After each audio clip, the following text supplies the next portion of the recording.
Alors voici l'arrière d'un Nemo, donc c'est Citroën Nemo, donc c'est un véhicule utilitaire, hein. Donc là je suis en mode chaud, donc c'est à dire que j'ai pas vraiment de matériel froid si ce n'est ma pompe à vide, ma paire de manos flexibles pour faire le diagnostic. Mon thermomètre aussi, donc là je vous montre l'intérieur du Nemo, donc là on peut voir que j'ai une échelle pliable. Donc l'intérêt de l'échelle pliable, ça évite de la mettre sur la galerie, donc c'est un gain de temps, et puis ça évite que quand on est garé dans la rue de se la faire braquer. Donc là j'ai une caisse à outils qui est un peu merdique, hein. Je préfère les caisses à outils sac à dos qui sont plus pratiques. Ça je me suis acheté, ça coûte 20 €, c'est perso ça. Une planche à roulettes là, ça permet de mettre dessus l'échelle, la caisse à outils ou voir la pompe à vide, ce genre de matériel. L'intérêt c'est que lorsque on a des distances assez grandes à parcourir, et bien c'est bien utile, hein, comme par exemple dans les hôtels. Là j'ai un aspirateur parce que là je fais les entretiens de chaudière. Donc là quand on rentre dans la bagnole, on peut voir qu'il y a un compresseur. Donc j'ai compresseur soufflette plus mano là, mano pour gonfler les vases d'expansion et soufflette pour nettoyer les chaudières murales, les brûleurs atmosphériques. Voilà, tout ce qu'on peut faire avec une soufflette, c'est-à-dire beaucoup de choses. Là on peut voir la pompe à vide. Derrière là j'ai mon arrache, un gros arrache. Là on peut voir des mallettes. Donc là il y a cliquet à douille, visseuse. Là on a la mallette de combustion merdique, là la testo pour chaudière mirage, cette saloperie de mallette là premier prix là. Qui dès qu'elle prend un coup de CO, on peut aller boire un café. Là j'ai une perceuse, un perfo, il manque les forêts. Et là j'ai mon mano testo. Donc là après on peut voir que donc ce véhicule a été aménagé, hein, comme souvent les véhicules de société. Donc là après j'ai deux trois trucs, la bombe pour faire de la recherche de fuite. Là j'ai de la filasse au fond. J'ai des baguettes pour braser. Par contre le chalumeau je ne l'amène pas dans la voiture, hein. Le chalumeau je l'amène que quand j'en ai besoin. Donc c'est pour ça que quand on a des petits véhicules comme le Nemo là, donc c'est un petit utilitaire, on le voit, il n'y a pas beaucoup de place, c'est pas une camionnette, hein. Quoi, c'est pas un gros fourgon. Et bien il faut avoir un dépôt pour pouvoir prendre le matériel. Donc là je suis en mode chaud, donc voilà, hein, j'ai pas de fluide dans la voiture, j'ai rien, hein. Et si je dois faire une intervention sur le froid, et bien je vais au dépôt chercher le matos que j'ai besoin.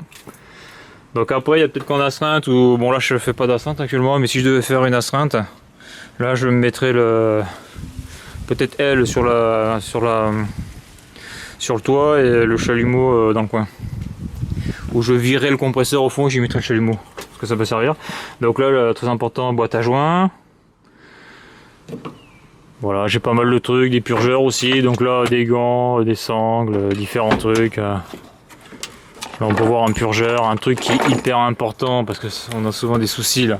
Là on peut le voir là au fond, là c'est une boîte de Serflex, hyper important ça. Car quand on a des fuites sur l'eau chaude sanitaire par exemple, eh bien on prend des Serflex, on prend un bout de chambre à air, ou si on n'a pas de chambre à air on prend des gants en nitrile, on serre et puis voilà, il n'y a plus de fuite, nickel. Là j'ai dans cette boîte là j'ai des flexibles, j'ai des raccords, etc. Là c'est des gants jetables, je travaille beaucoup moi avec les gants en nitrile. Donc ceux-là je les trouve merdiques parce que la taille N ils sont trop petits, la taille large ils sont trop grands. Là on peut voir derrière j'ai une petite boîte bleue, c'est mes manos gaz. Ici je fais pas de fuel, donc pas de mano fuel. Voilà. Là j'ai une petite clé, avec la sangle. Pour ces putains de pour les filtres comme ça là. Parce que j'avais une intervention pour changer des filtres là. D'ailleurs je ne me suis pas encore servi. Là on peut voir du colmat. Voilà, plein de choses comme ça. Très important aussi là, c'est caché là, mais j'ai clé à griffe pour ce que la molette, si elle métaux, massette. Voilà, donc je l'ai pas dit mais la jument à allonge. Vous voyez là, ma pompe à vide on peut la voir, tout ça. Ça c'est du tournevis de secours. Donc après il faut avoir donc des joints, bon là j'ai grand joint, puis la silicone. Là j'ai un truc pour gratter, ça peut me servir. Mon balai qui est ici là. Puis voilà. Donc c'est pas un grand véhicule, hein. Par contre ce qui est bien avec le Nemo c'est lorsque vous faites du centre-ville, pour se garer c'est top quoi. Là on peut voir une pince ampère-métrique vieille qui déconne, qui est pourrie d'ailleurs. Mon gros aspirateur, bon j'ai déjà dit ça, et voilà. Un truc pour se laver les mains au fond. Donc voilà tout ce qu'on peut mettre dans une bagnole du type Citroën Nemo. Voilà.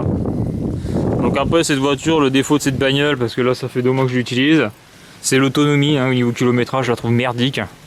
Bon, j'ai une galerie, je consomme en gros en moyenne 6 litres, 6,7 litres au 5 km. Donc je fais beaucoup d'autoroute, hein, donc je roule à 130 au régulateur de vitesse. Et en gros avec un plein je fais 450 km quoi. Après au-delà je suis dans la réserve et je déteste rouler en réserve. Donc sinon elle est pas mal au niveau là, le radar de recul, le régulateur de vitesse, la clim. Et c'est vrai qu'au niveau autonomie, le réservoir putain, à chaque fois je fais le plein tous les 2 jours actuellement, donc je mets 35 litres, je fais 200 bornes par jour, un peu plus de 200 bornes. Donc ça va très vite. C'est vraiment le défaut de cette bagnole, c'est l'autonomie. Je veux dire par là qu'en astreinte avec un véhicule comme ça, suivant les distances, voilà quoi, tu fais pas un week-end même avec le plein quoi. Que ça peut aller très très vite. Donc l'habitacle, le siège quand il est bien réglé, ça va, on peut faire de la route. Hein. Le petit GPS, donc mon vieux Galaxy Note 1, je m'en sers comme GPS. Hein. Donc GPS branché en modem, donc c'est-à-dire j'utilise mon autre téléphone en modem pour accéder à l'infotrafic, etc. Donc ce qui est top avec ce GPS là, j'utilise TomTom, voire Coyote, et ce qui est super c'est que ça montre les bouchons, c'est vraiment bien. Je veux dire, je pourrais plus m'en passer de ça. Voilà, donc qu'est-ce qu'on a? Donc là j'ai ma petite boîte en plastique ici là qui est pétée. Et là donc là je me suis acheté ça c'est perso là pour charger mon GPS, mon smartphone numéro 1 et mon mon téléphone du boulot. Là on a une petite prise USB mais c'est de la merde. C'est juste bon pour mettre une clé USB pour écouter de la musique, je veux dire au niveau charge d'un smartphone, il n'y a pas assez de patates là, il n'y a pas assez d'ampérage, c'est trop faible. Alors que ça c'est du 2 ampères. Voilà. Donc voilà pour ce petit utilitaire, hein. C'est vrai que c'est pas mal, hein. C'est pas mal pour la ville, c'est vraiment top pour ce carré. Et ce que je voulais rajouter aussi, c'est au niveau du bruit, hein, à 130 km/h, je suis pratiquement obligé de mettre, je mets mes écouteurs de MP3 parce que le bruit dans la bagnole c'est monstrueux quoi. Alors je sais pas si c'est à cause de la galerie qui casse les couilles, mais voilà, tant que vous roulez à 90, 100 ça va, mais dès qu'on dépasse les 110 là ça commence à avoir un beau son cette bagnole. Voilà, donc j'ai pas dit mais aussi le Bluetooth pour le téléphone. Alors je sais pas si on peut mettre plusieurs téléphones dessus, hein. Moi en tout cas j'ai mis celui du boulot. Alors voilà pour cette vidéo, donc si vous avez un avis sur ce véhicule utilitaire, eh bien vous pouvez laisser un commentaire donc sous la vidéo. Si vous avez aimé la vidéo, vous pouvez la partager et la liker, et à bientôt pour une prochaine vidéo.